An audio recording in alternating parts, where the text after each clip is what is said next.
quality. So we have a market for widgets, but it's a slightly unusual market in that there's no home demand, there's only a world demand. This world demand is perfectly elastic to some world price. So you can sell whatever quality of widgets you like at that world price.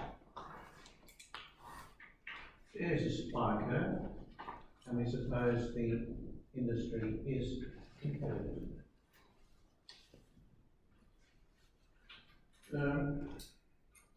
Indicate on the diagram the quantity supplied and therefore exported, these assumptions, under competition, and the corresponding producer surplus. Well, that's not difficult to see, is it? This will be the quantity produced, and therefore exported. Given that, the producer's surplus will be that area there. And that's the total surplus of the from society, from this market, the consumer surplus income. Suppose now that somebody has been awarded, or some entity has been awarded, the sole license to export. And yes, you just can't export, rather. Can't export at all. Only a single entity can export. Therefore,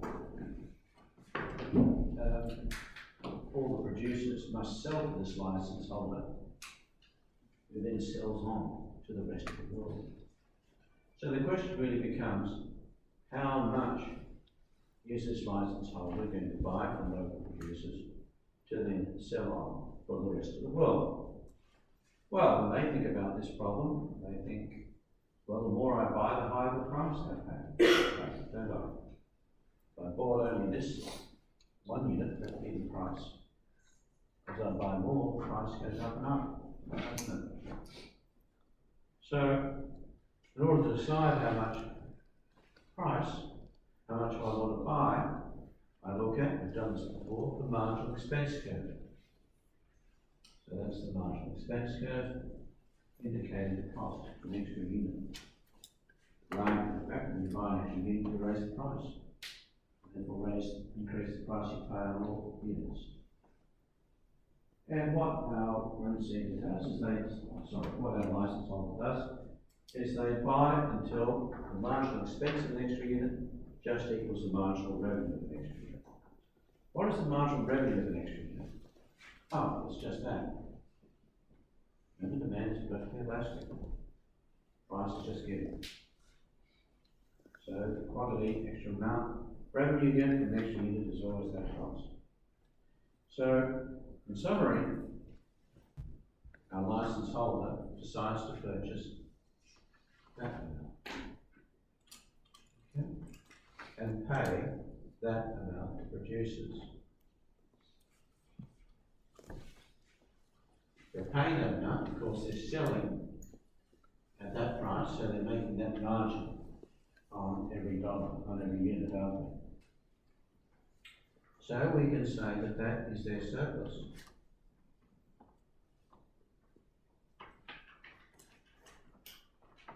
The quantity of exports known as fallen.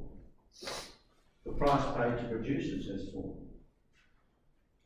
Therefore, we can say that how much producers have benefited from, producers have suffered, haven't they? Right? Whereas previously they got the entire black shaded triangle. The producer surplus is now much smaller, isn't it? The producer surplus is now just this area here.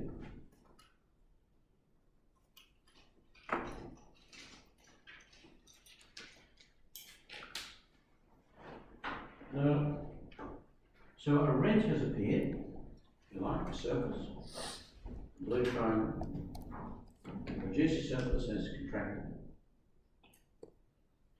But the contraction in producer surplus evidently exceeds that rent, doesn't it? Okay. So the total income of this society has fallen.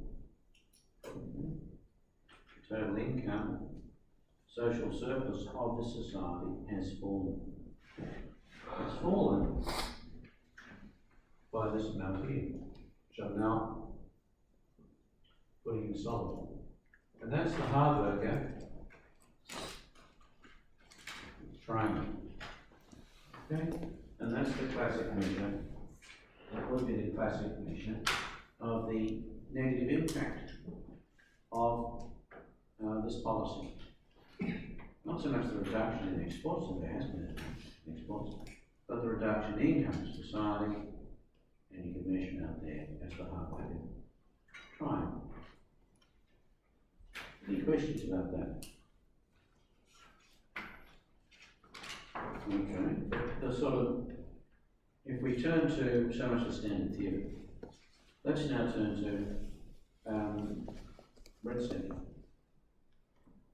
We take up Tulloch's assumption in part C, that where we assume that the rent of this license, blue rectangle, has been dissipated in a socially valuous way through the competition of potential licensees to be awarded the license.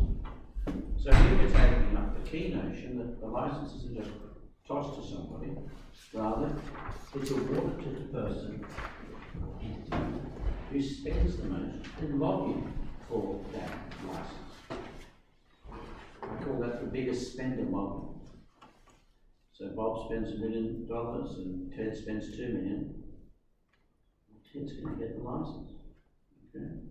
Now, as I explained, or as I put to you in lectures, the equilibrium will be that whoever wins that license will spend the entire value of it in seeking the license, in lobbying for the license.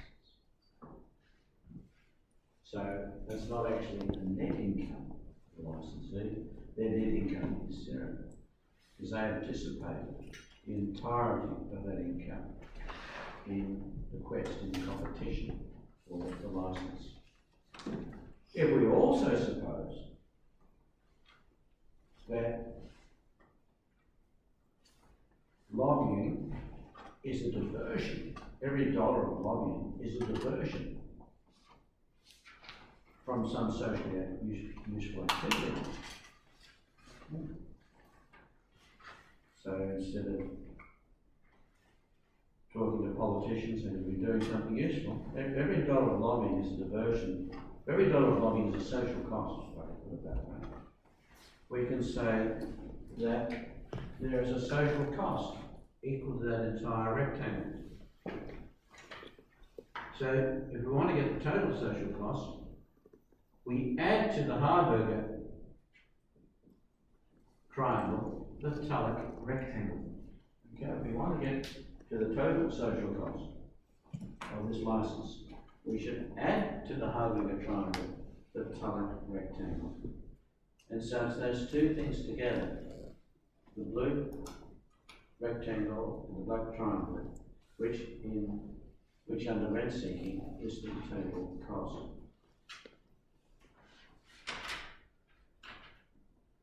Rather larger, isn't it, than standard analysis? Would be much larger. Are there any questions about question 1? Well, let me now turn to question 2. Question 2 keeps the same broad structure but changes the supply equation.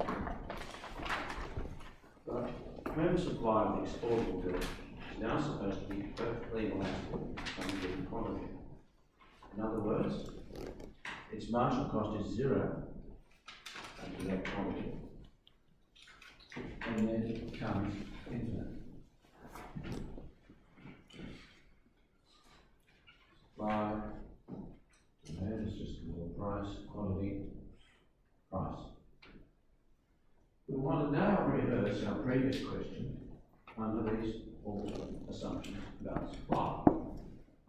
The first part is just to see what would standard analysis suggest would be the impacts of granting some entity a license, sole license to export. That's the first question. So somebody has this license, Nobody else can export. Anyone who has something to export, this is widgets, must take their widgets and hope that person buys them. So the licensee has to ask themselves, how many will I buy? You know how much will happen under competition. That will happen under competition. That will be exports under competition. That will be producer surplus under competition. But now that there's a sole entity controlling exports, how much will they buy from producers and sell on to the rest of the world? That's the question. Or to put it another way, how much will they pay producers? So, what do people think? Don't be distracted by marginal revenue, price, that sort of thing. What in this sort of situation? If you had that license, how much would you offer producers for their output? Any thoughts? Any conjectures? Is that going to be the lowest amount possible? Absolutely. Essentially zero. So microscopic amount to make it possibly worth their while in some sense for a producer to sell. The price would be microscopic, I can put it that way, for every unit. Essentially zero. Why pay more? After all, microscopic amount is better than no amount. So suppliers will accept that. So the price to producers plunges, doesn't it? To essentially zero. Price to producers, essentially zero. Price to world, good thing for our licensee. And therefore they sell that quantity. That's their end. But wouldn't the producers, when you say the price is zero, what they're getting, shouldn't you pay more than the cost of producing? Well, because assuming the diagram assumes that it's free. All of that, but without that changing it before. It's free, it's good as free. Okay? That's why you offer them just a microscopic amount of zero. So, producer surplus disappears. Went upwards. In terms of the social welfare in this country, those two effects obviously work in opposite direction. How do they net out? What happens to the income or surplus on this economy as a whole from this export emergency, from this license? Is there a Harburger triangle here? Can we see a Harburger triangle? It's hard to detect there, isn't it? There's no Harburger triangle. There is no social loss because the rent is exactly equal to the reduction in producer surplus.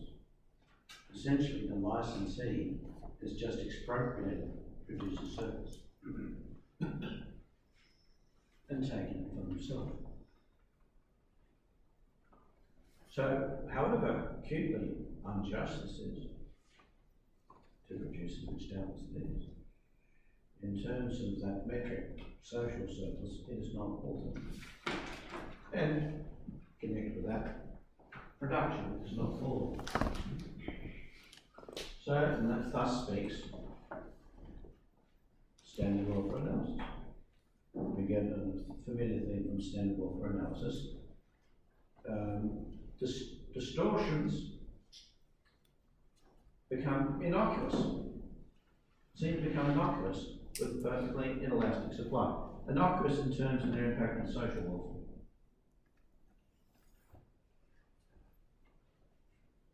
If we had an economy of perfectly elastic supply, it seems we can impose all sorts of distortions, including taxes.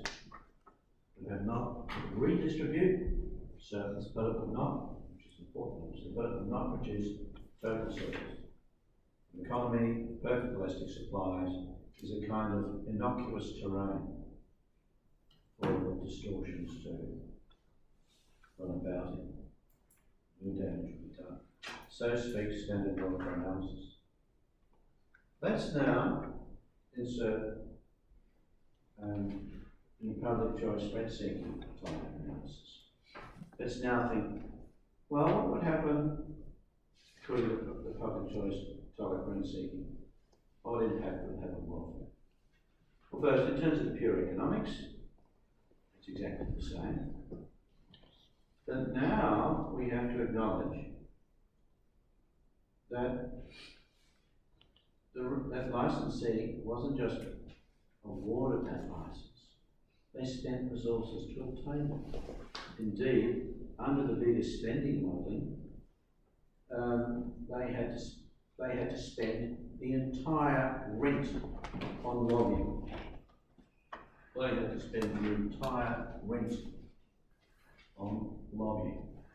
All of that blue just goes into lobbying if the licensee isn't there to win it.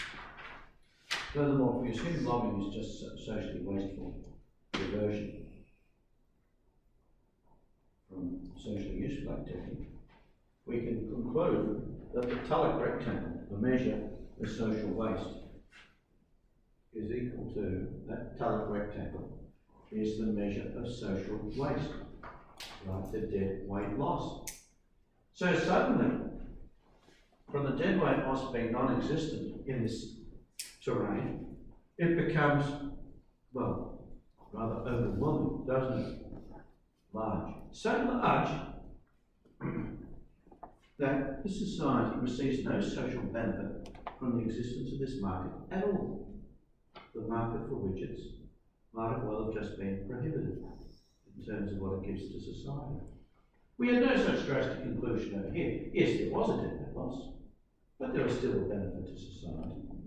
This little green triangle. But now, the social benefit of the existence of this market has been entirely eliminated by rent seeking. So, in other words, the vertical supply scenario, which seems so innocuous under standard welfare analysis, now becomes a toxic environment. Okay? The very worst sort of environment to have distortions. So here, so distortions are now very toxic in the very same environment where they were so innocuous, according to standard welfare analysis. Are there any questions about question 2?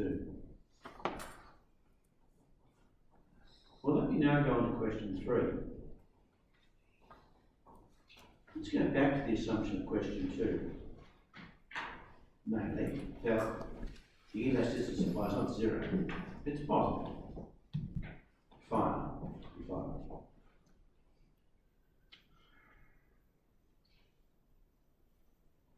But we now suppose that our Dowdy suppliers have managed to solve their collective action problem.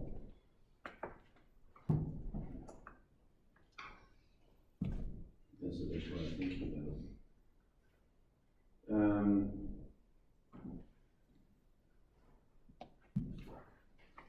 And will now enter in to the competition for the license. Previously, we ignored the possibility, or seeming possibility, that a producer themselves could compete for the license. We know that producers are harmed. Producers and groups certainly harmed, every single producer is harmed. But we also assume any given producer really only just a tiny portion. Meaning any given producer really is harmed very little. So if any producer did enter into the ring, if they did win, they would just act rent seeker, effectively. They would just do the same thing. Why would they act anything different? You know, they won the license, thank you very much. So that's why we could ignore producer competition for the license before, because it wouldn't make any difference. Now we want to suppose that producers have formed a cooperative to bid for the licence and D, to operate the licence. And now they're thinking about getting this licence. After all, the licence isn't seen now that harms them. They're thinking, we want to be part of this. So, we rework in 3, we rework question 1 in standard ways. Let's just remind ourselves what happens in the absence of a licence. Okay, we know it's like that. Supply, quantity produced, produce a service. Now, a single entity will be awarded the sole licence. What will be the impact? But the key hint there is who will be awarded it. Is it going to be awarded by the ordinary off-the-street rent seeker, or is it going to be awarded to the producers cooperative? Well, it depends on how much they're willing to pay.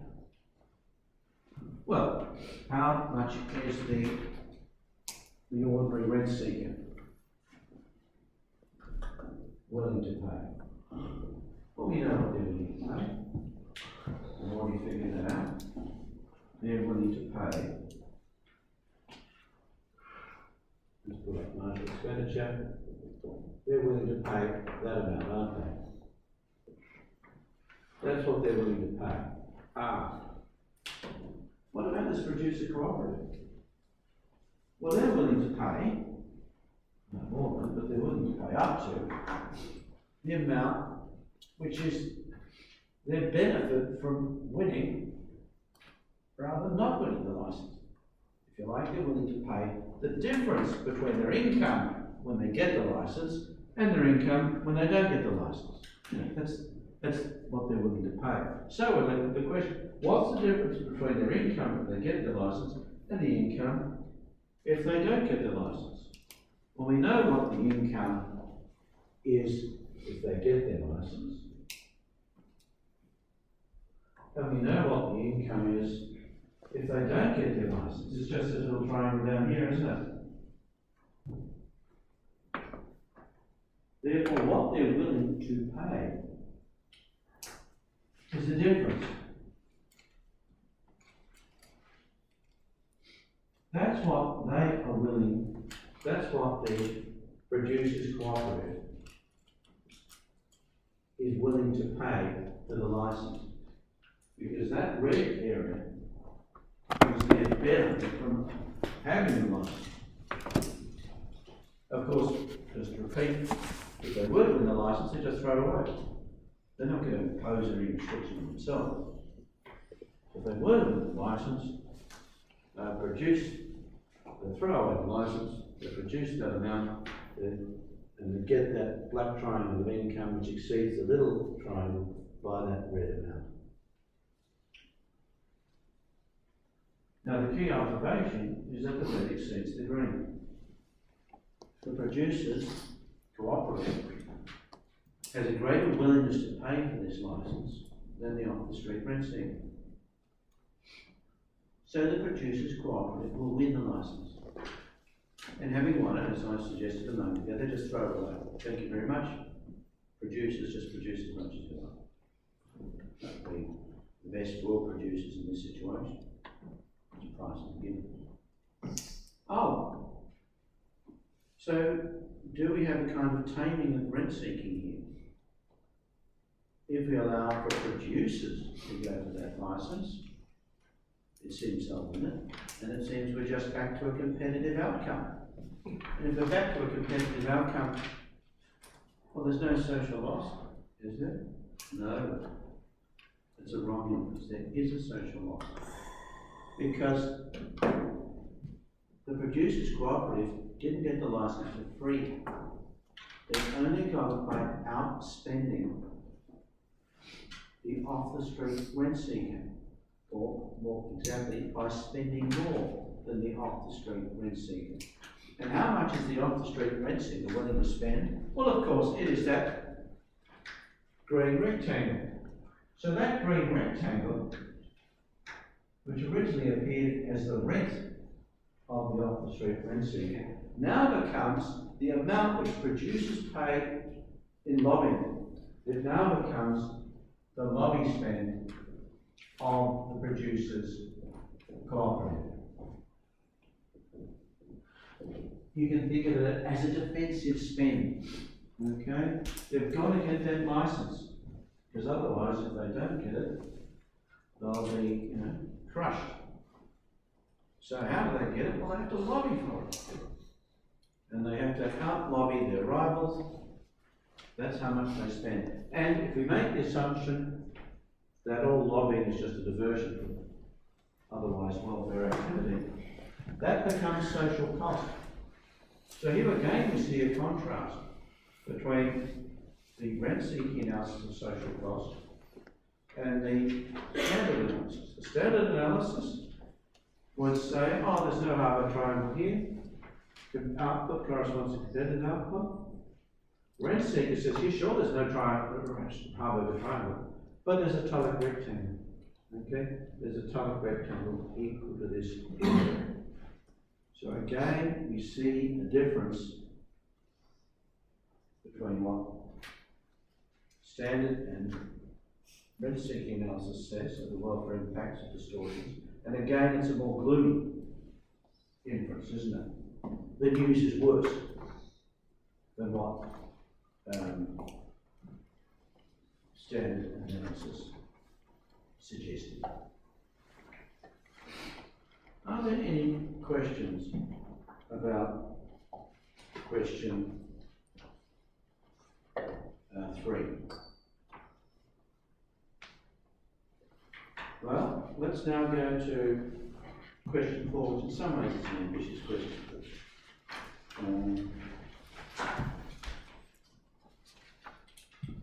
What the point of question 4 is it brings out that the rent dissipation thesis, which so much of the welfare analysis sits upon, is not an irresistible thesis. Question 4 begins. The previous questions have implicitly assumed the biggest spender modelling of moving the license. He who spends the most wins. But there's an alternative model, as I've mentioned in lectures, that makes winning a matter of chance. And it says the probability of any rent seeker I winning the license is equal to rent seeker I's share of total rent seeking spend. Okay? So if I spend an amount on lobbying which is equal to 40% of the total spend on lobbying, my chance of winning that license is 40%. Now that's not an irresistible assumption, but it's plausible. So let's go with that assumption. Let's rework question 3 under the assumption that the producers cooperative is the money for the license and a sole other rent seeker. So we won't suppose there are any other rent seekers. We'll just suppose that there's a sole other rent seeker. And they're going to be competing for this license. We ask questions which arise like who's going to win, and what's going to be the impact, and what's going to be the welfare impact. Now,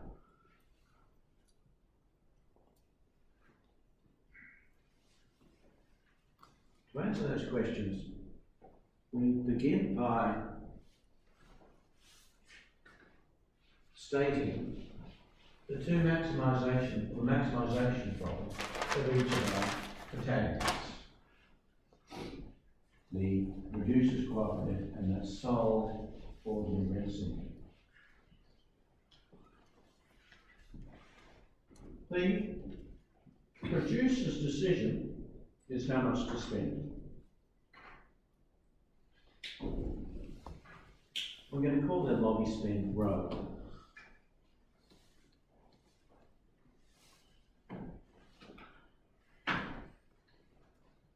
they're going to choose row so as to maximise, well, their net surplus from that spend. That's going to equal the benefit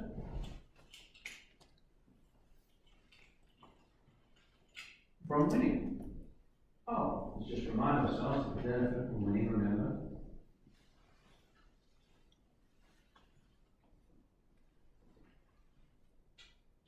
Is that variance. That's the excess from what their income, from what they get if they didn't win.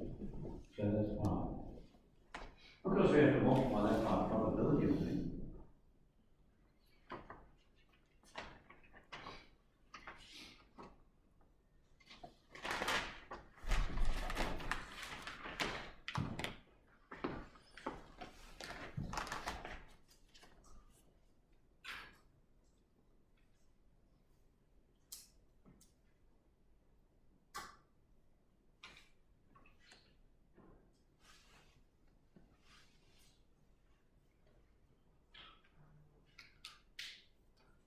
And then we have to deduct the spend.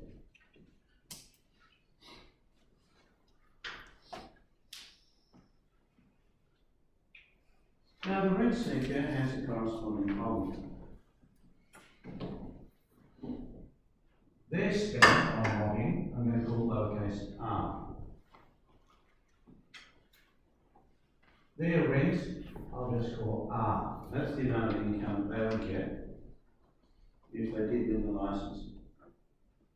Their probability is r over rho plus r. But of course we have to allow that the spend has to be deducted. So let's do these two little maximisation problems.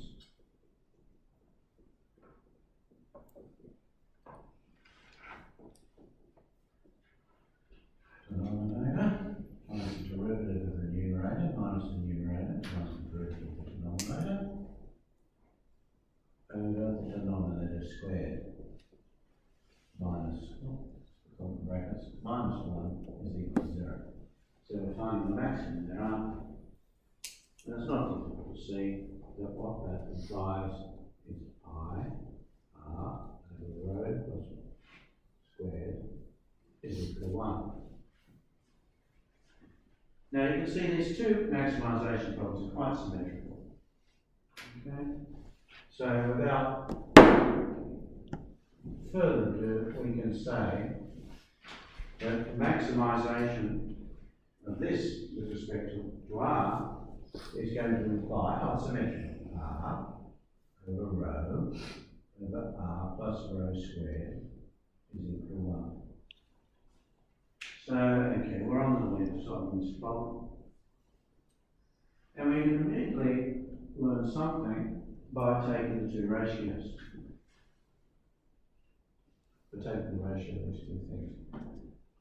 Let's divide one left-hand side by the other left-hand side. Or if you like, one by the other.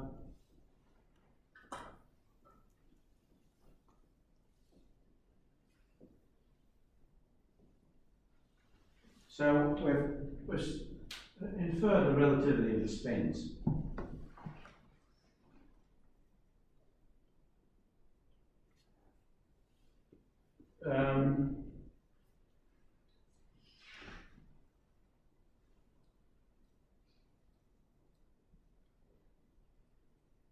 Now that may not seem very exciting, but it actually gives us one conclusion. We can infer from that that both R and rho are positive. Okay? Both R and rho, they're both positive. What's the significance of that? Well, both sides are in with a chance of winning. Okay? So the model is not just not probabilistic in its assumptions, it's probabilistic in its implications, in what happens. We no longer have a deterministic conclusion. Oh, for example, such as, it's the producers cooperative which wins. That's a deterministic implication. We don't have that anymore. Each side has a probability of winning. Okay? And we know what each side is going to do if each side wins. If it turns out that the off-street rent seeker wins, we know what it's going to do. We've seen that. In terms of its production and pricing, and we've also seen it for the producers cooperative. What we're interested in is whether rents have been dissipated. So we really want to compare, for example, rho plus this versus R. Recall that we inferred before, regardless of whether the rent seeker won or the producers cooperative won, we inferred before that rho, that thing was equal to R. There was complete dissipation. Okay?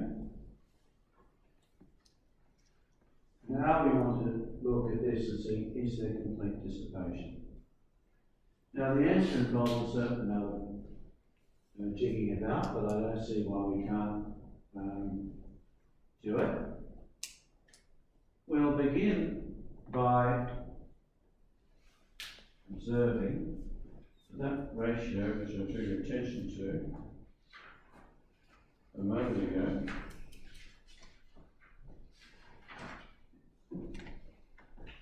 can be rearranged as the expression for rho.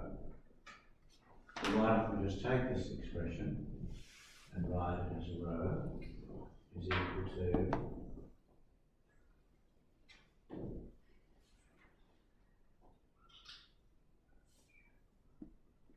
why don't we just write it as that?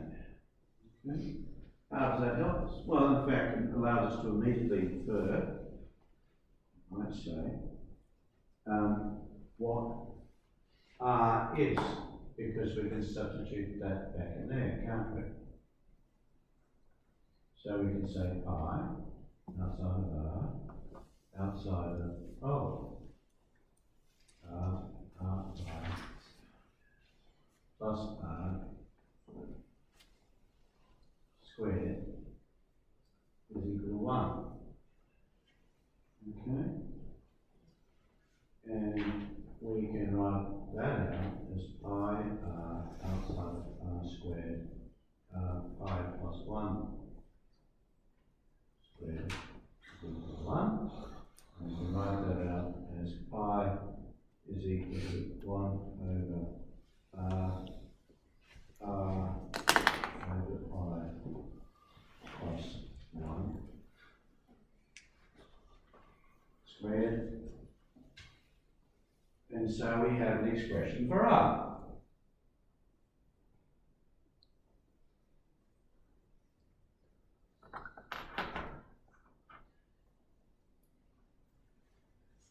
Now it's going to be perfectly symmetric. It's going to be perfectly symmetric to the other side. So we can just infer from symmetry, that rho is going to equal 1 over R outside of pi over R plus 1 squared.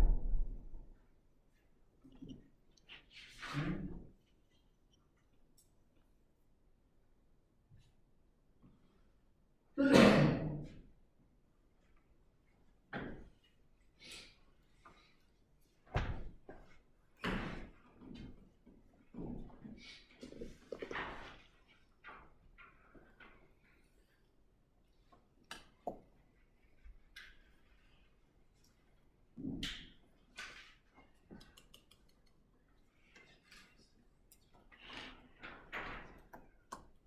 I've lost,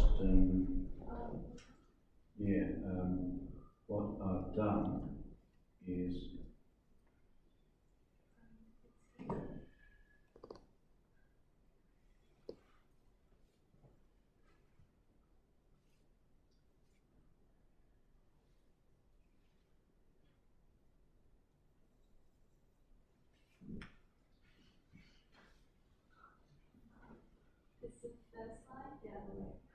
yeah, something's wrong around there. Sorry.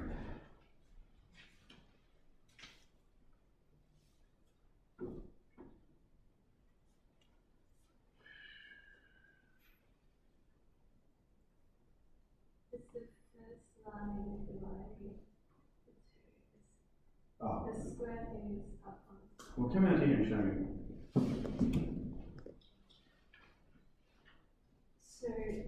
So we go from here to here, Yeah, and if we divide these two, yeah. this goes to the other hand, and the square thing is up. Oh, right, all right. And so Thank it's you. going to go up. You should be like, oh, God. Oh, dear. That's what we're doing, isn't it? Right. So, that is equal to 1. Therefore, what that should say is pi over r is equal to, does that look better?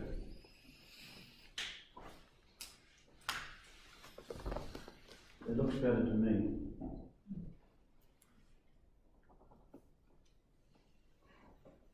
Makes more sense. The higher pi, the higher rho.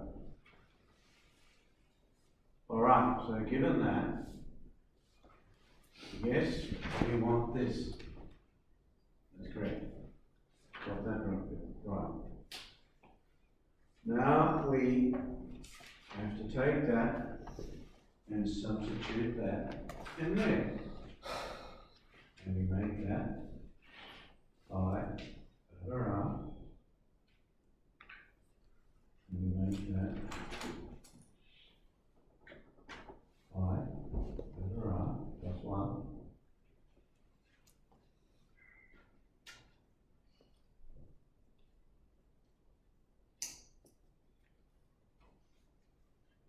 And that's correct.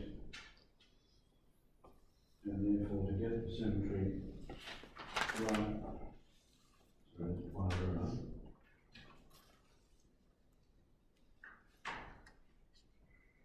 Therefore,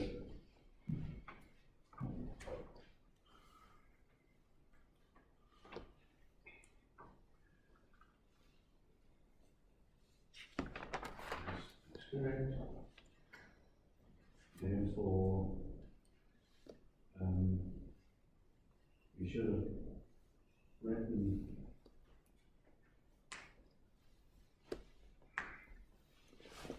symmetry. I don't want that to be rho.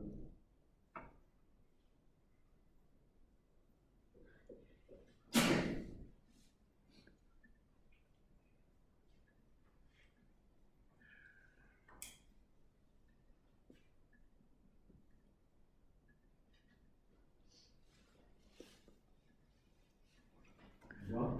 That is equal to pi. Oh, for God's sakes.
Completely mystified.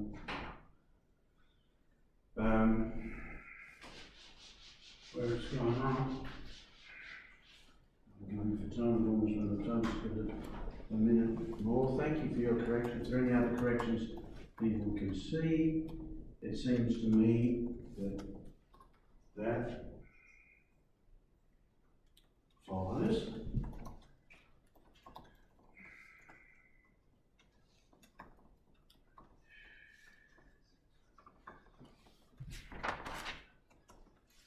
But,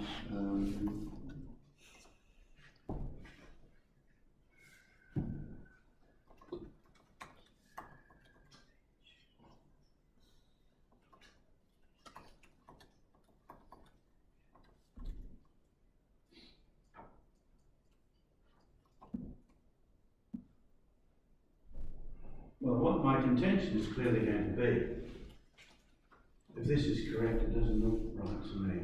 R equal 1 over pi over 1 over pi over r plus 1 squared.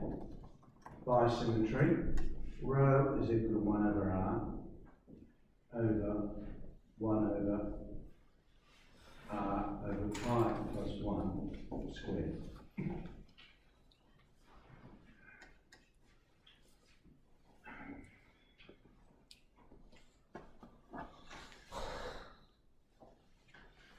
And those two things should sum to less than r, but I haven't proved that. I don't know where I've gone wrong. I have to put that on the bottom. You're pointing something out there. Do you want to come and point it out? That one is the other way around. Which So question? we find this. Well, no, show me. So we cancel this r, Yeah. and this is pi times this, and this is 1, we times this to the other side. So Oh, so this is 1. yeah, So what we want, so pi equals to r times this. well, so what's the right So answer? it's, No, what did you write out the right answer? so it's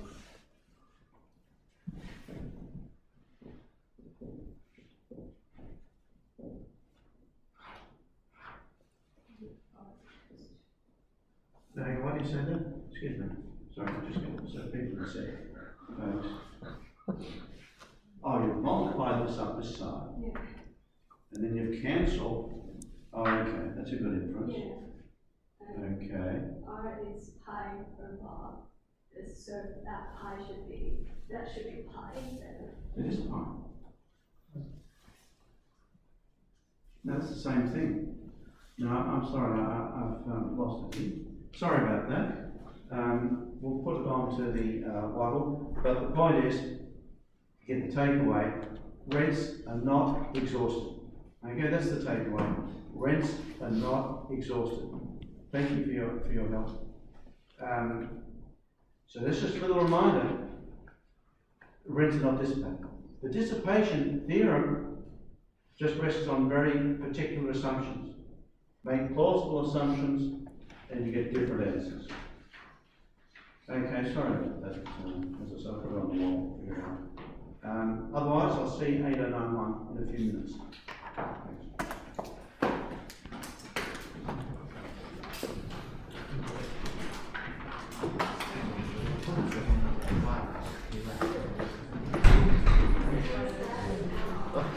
Thanks.